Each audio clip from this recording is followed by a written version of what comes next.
Hey Tarot family, welcome, welcome to a mystery reading with me, the Empress of Fortune. We're not going to be doing identifiers today because I'm tired. So if you're seeing this reading, then that means that it's for you. Trust the algorithm. If it reached your page, then that means it's for you. Setting that intention in this video. If this video reaches you, that means it's for you. All right, Spirit. This collective, what do they need to know? We're using the Zillich Tarot here today. Princess of Discs, that just immediately made me think of work. Ace of Cups, Prince of Swords, also known as the King of Swords in reverse. Princess of Wands, we got 2 pages here. Lust, also known as the Strength card. This is like a Thoth kind of deck. 3 of Cups here in reverse. 9 of Cups. 6 of Swords in reverse. 6 of Wands, also in reverse. Alright, Spirit, let's get a clarifier for this Princess of Discs. Queen of Swords. Clarifier for this Ace of Cups, okay. The Emperor. We're going to put that in reverse. Spirit really does want it to be like sideways, so I'm just going to keep it upright and then we'll remember that it's like both meanings, both benevolent and malevolent. Clarifier for this Prince of Swords, please. Okay. 9 of Swords. Clarifier, please. There we go. Fast and quick. The Hierophant. Clarifier for this Lust card. 2 of Discs. Horny. Somebody's definitely horny. Clarifier for this 3 of Cups in reverse, please. Clarifier for this 9 of Cups, please.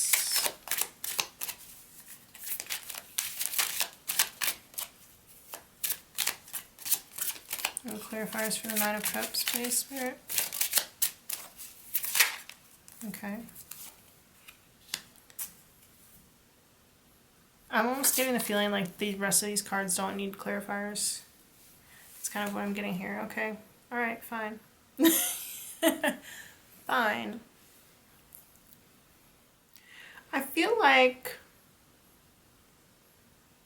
you are slowly but surely, or somebody else could be bringing you, with this being a page. It's either you are figuring it out yourself or somebody else is bringing you concrete steps, concrete practical steps on a plan that you are formulating. You might have like a strategy that you're working on or a plan that you have, especially with this 6 of Swords here in the reverse, that you haven't been able to crack. But it does seem like somebody is bringing you practical things or possibly helping you to fund your idea. If your idea requires money, somebody might be bringing you that money. It might not be a ton of money, but I think it's enough to get you started with this Ace of Cups and the Emperor. It's enough to get you started, which is exciting. Definitely something worth celebrating is what I'm seeing. Something worth celebrating, okay? But I do see you being in your head about this. I see you being in your head about it. Maybe because you no longer have final say over what goes on. And also, you could be losing sleep. If you are losing sleep, it might be causing issues with like your cognition. You might be getting headaches, migraines. You might just be irritable, not thinking straight because of this loss of sleep. Cruelty is really sticking out to me right now. It's like cruel work conditions are coming through. And I'm seeing that this idea here is maybe not to totally commit. to something, to try and make things a little bit more fun. And if you are committed to it already, then maybe not to fully commit to the ideals involved. So like, you are committed to it, but you're not committed to like the politics or the patriarchy or whatever it is that's trying to take your fun, free spirit away. Instead, you're bringing some sort of like new life, new vivaciousness into this project. And you're going to be able to wrangle that thing in and actually make some genuine change, which is cool. That's very exciting. I like that. I like that a lot, actually. But I do see, that being said, with this Queen of Discs here, clarifying the Three of Cups in reverse, you're learning to look out for yourself more, or you're already out for yourself a little bit more, and so that means that the connections that you're making, or the connections that are here, if there's a third person involved, which we have been getting kind of like with this Hierophant card here, and now this Three of Cups here, there is like, it does seem, and I did say that like somebody might be helping you, so it does seem like there is this third person here involved. In some ways it might strain your relationship with them. I'm getting that. It might strain your relationship with them. But I think you'll also come to realize that, at least in your eyes, you're more important than this relationship. It's like Samantha says on Sex and the City a few times. She says it to Richard and she says it to Smith. She says, I love you, but I love me more. And I don't think there's anything wrong with that. And doing this is actually going to help you to enter this state of bliss, where you're either able to provide a new perspective or have a new perspective, and you're going to feel very emotionally fulfilled. I don't want to say you're cutting this third person out. I don't think that's the case, because it's not the Queen of Swords, it's the Queen of Pentacles. But I think what you're doing is you are taking more for yourself.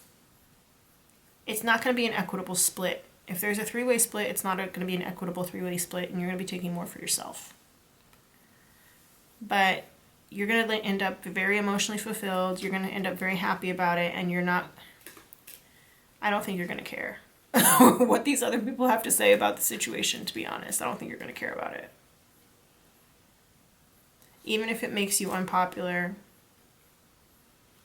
I don't think you're going to care about this scenario.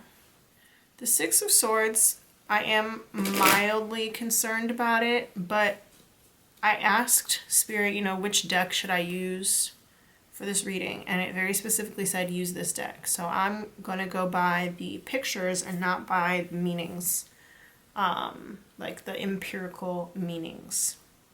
And in this picture of the Six of Swords in reverse, it's like two people putting their heads together. Two people being of one mind about something.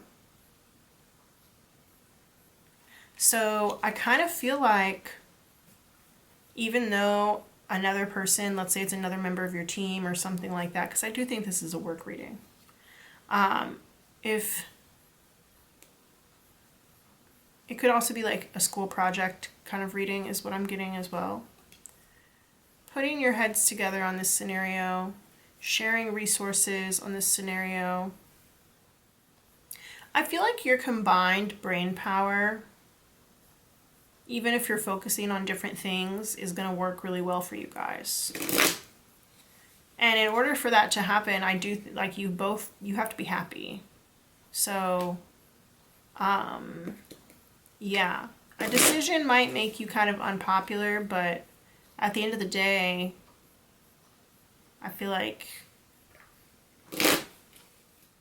if you're focusing on different things, then different areas of focus require different supports, I guess I'm going to say, require different levels of support. All right, so what I'm seeing is that on this card, we're seeing kind of like two different perspectives here. This is the upright, This is the reverse. We've got it in the reverse. In the upright, it's like these two people, they're focused on the same thing, right? They're both looking in the same direction. They're both looking towards the middle. But here, in this one, yes, they're sharing resources, they're sharing their brain power, but they're focusing on two different things. And so I'm getting this idea that like the fact that you guys are focusing on two different things, it's actually okay to prioritize one over the other, and to prioritize one person over the other person as well, because it's not like you guys are both doing the same thing. So it's like the idea here of, you know, equal pay for equal work. I don't think you guys are doing equal work. I think that there's somebody here who's doing one thing and another person here who's doing something else totally different. And you guys just so happen to be sharing resources on it, but you're doing two different things.